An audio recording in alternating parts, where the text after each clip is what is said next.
There will be no sweep to talk about. The Raptors win Game 4, and there will be a Game 5 on Monday night in Philadelphia. How's it going, everyone? It's Luca Rosano here, back with another post-game video. Please drop a like on the video if you are watching this. It helps the algorithm a ton. Please subscribe to the channel if you are new, plus ring the bell for more videos just like this. A lot of people thought the Raptors were going to get swept. It was looking like that, but the Raptors able to win a game, and I'm so happy they were able to win a game here because I did not want to see this team get swept, especially by the Philadelphia 76ers, as now the Raptors are down 3-1 in this best-of-7 series. Before we talk about the inevitable task at hand of the Raptors trying to become the first team ever to overcome an 0-3 series deficit, we're going to talk about this game. And before the game, the Raptors got amazing news. As Scottie Barnes, congratulations to the stud that is Scottie Barnes. He has officially been named the 2021-2022 NBA Rookie of the Year. He is the third Raptors rookie ever to win that award, joining Damon Stoudemire and Vince Carter. Scottie Barnes also did play in this game. He came from off the bench, so it was great to see Scottie Barnes win this award. Came out of left field. I did not think they were going to announce this award today, especially 20 minutes before the Raptors tipped off against the Sixers. But what can I say? Evan Mobley, Cade Cunningham, they had great seasons. Even Jalen Green came alive in the second half of the season, showed us a lot of good stuff. Giddey had a nice season as well for OKC. But at the end, Scottie Barnes deserved this award. You look at the numbers he put up. You look at the type of run he was on from the second half of the season and on. You look at where the Raptors finished in the standings. All arrows were pointing that Scottie Barnes was going to ultimately win this award, and that he did. So Scottie Barnes, great to see him win the award, and it was even better to see him healthy out there on the court, as the Raptors, they needed his services, and it resulted in a win. You look at this game, both teams started off a little sluggish in my opinion. That tends to happen in an early Saturday afternoon game, and this was a close one throughout. We got a couple of scares in this one. Scottie Barnes went down. It was another collision type of play. Luckily, he was okay because it was deja vu of what happened in game one. But Scottie Barnes just shook it off. He was able to come back. But then the other scare, Fred VanVleet, he suffered a left hip sprain. You saw him leave the court, rip his jersey, and you knew something was up. He actually didn't return for the entire second half of the game, and his status for game 5 is unknown at the time. And then for the Philadelphia 76ers, it was said that Joel Embiid was dealing with a thumb sprain, and he was entering game 4 willing to play through it as he did. And you look at Joel Embiid in this game, he did not look like the same old Joel Embiid. You could tell something was clearly bothering him, and the Raptors were making his life tough on the basketball court. Embiid had his worst game in the series. He was a guy who was averaging 27 points through 3 games, only had 21, 8, and 3 in this one.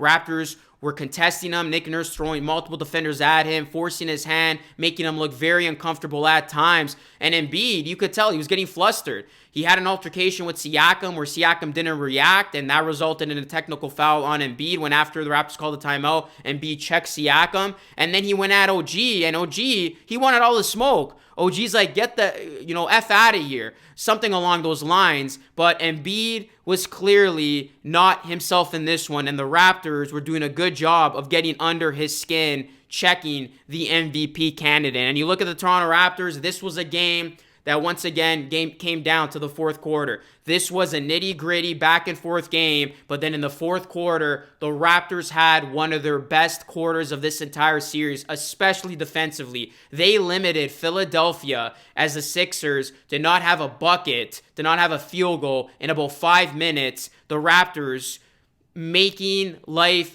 difficult for the Philadelphia 76ers. You look at Maxey, he was a huge X factor all series long. He only had 11, and Embiid had 21. James Harden actually led all scorers with 22, but Danny Green was struggling to hit shots. Tobias Harris got into foul trouble. He finished with 15. Niang had 9 from off the bench. But Philadelphia was really limited offensively in this game. They only shot the ball 42% from the field and 41% from 3. And speaking of threes, the Raptors could not hit a damn 3. They struggled mightily from 3-point range, going 8 of 34 for 23.5%. And they also shot 42% from the field. But the difference in this one, in my opinion, in that fourth quarter, the Raptors were aggressive. And that was led by Pascal Siakam at 34 points, 8 rebounds, and 5 assists in this game. I had a lot of choice words for Siakam in Game 3 or after Game 3. I'm not going away from what I said. But what I will say is this. Pascal Siakam needs to be aggressive. And if Siakam played like this in Game 3, this series would be tied up right now. I don't want to go back to the past, but Siakam is a much different player when he is attacking the basket, when he is forcing the officiating's hand, and he is not settling for those jumpers. He was aggressive. He was getting to the rack. He was getting to the foul line. This was the Siakam that I expected to see throughout this entire series, and he outplayed the MVP candidate in Joel Embiid in today's game. Siakam was great in this game. OG struggled from the field, but he was still able to get past it with what he was able to do defensively. Gary Trent Jr., he was good in this game. And honestly, Gary Trent Jr., a healthy Gary Trent Jr. is an absolute bucket. You love to see him. Gary Trent Jr., he has been awesome these last 2 games as a whole. First 2 games, complete non-factor. Next 2 games, games 3 and 4, Gary Trent Jr. has come alive. And I thought Thad Young was a huge X factor for the Toronto Raptors from off the bench. You look at what he did in this game, 13, 5, and 5, and defensively what he brought, he was great to see. He had a big role in this win, and he put Joel Embiid on skates when he crossed him up and hit that mid-range shot in the first half of the game. And Scottie Barnes, you look at Scottie Barnes, his shot was not falling in this game. His shot was clearly off. You could tell right from the get-go. But he impacts the game in other ways.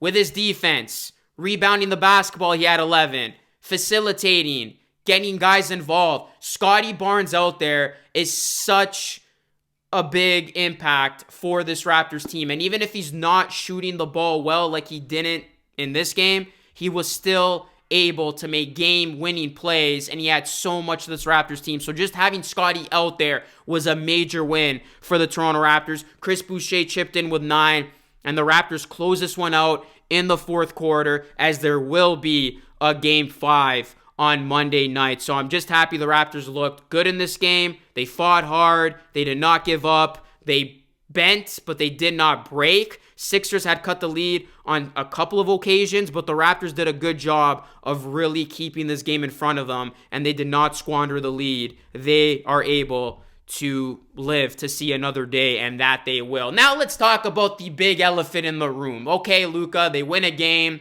It's 3-1. Do you actually think they can come back? Do you actually think the Toronto Raptors can make history?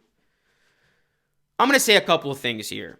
The first, words that I'm living by right now, words that are motivating me, are words that Nick Nurse said. Somebody's got to do it. That's the phrase that is motivating me to get through this entire experience, situation, whatever you want to call it. Somebody's got to do it, and that's what I'll say. Somebody's got to do it.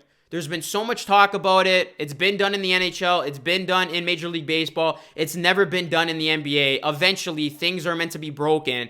Why not the Raptors? That's number one. Number two, if the Raptors win Game 5 in Philadelphia, things get very, very interesting. The Philadelphia 76ers do not want to play a Game 6 in Canada. They do not want to come back to Toronto at all. If the Raptors can win that Game 5, all of a sudden, Game 6 on Thursday, 2 days off, you're back in Canada, all the pressure is going to be on Philadelphia. Philadelphia, they need to close this out on Monday night. Their fans do not want to entertain the prospect of a Game 6. And the last thing I'll say is this.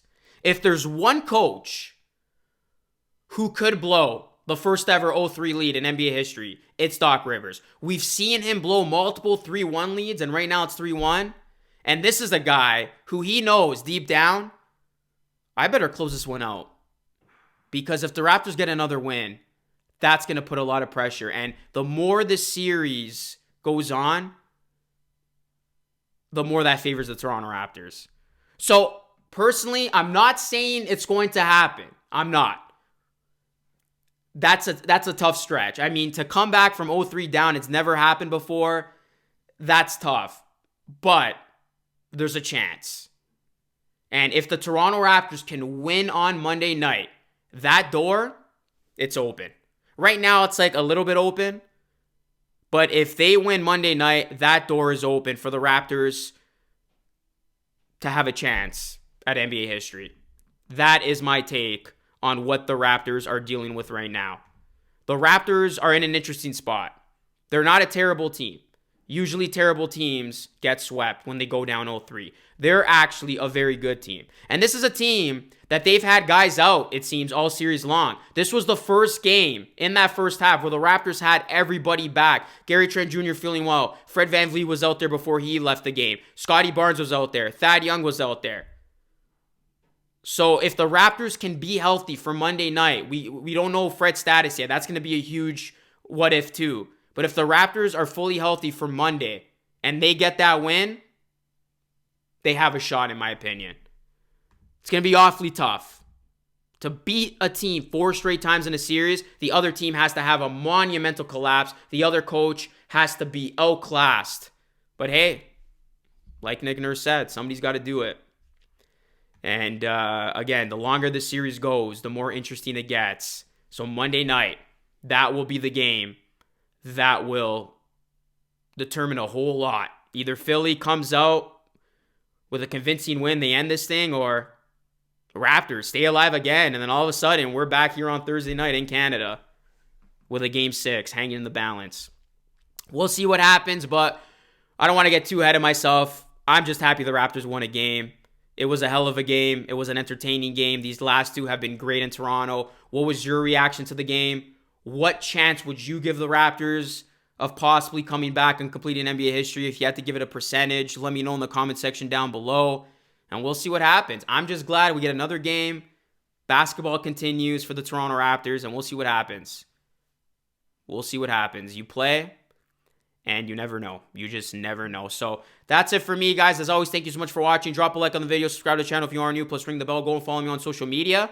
And I'll be back Monday night. Game 5, baby. There will be a Game 5. Sixers, Raptors, 8 p.m. Eastern in Philly. We'll see who wins that game. This is Luca Rosano signing off. Thank you so much for watching, and I'll catch you all again in the next video.